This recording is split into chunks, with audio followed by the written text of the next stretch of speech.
এয়া দিল্লীৰ লোডি গাৰ্ডেন কিমান যে ধুনীয়া সব ফালে এতিয়া ফুল ফুল আৰু ফুল গোটেই ফালে ফুলে ফুল পৰ্যটকো যথেষ্ট পৰিমাণে আহিছে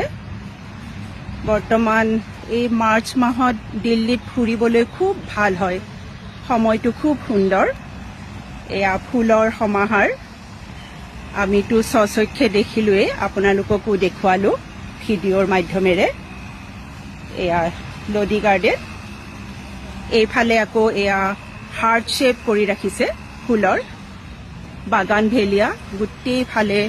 ফুল এইবিলাক এইটো হাৰ্ট শেপ কৰি ৰাখিছে এয়া আৰু ভিডিঅ'ত যিমানে ভালেই লাগিছে কিন্তু তথাপিও চকুৰে দেখাটো আৰু বহুত বেছিয়ে ধুনীয়া যিমান পাৰি মই আনিবলৈ চেষ্টা কৰিছো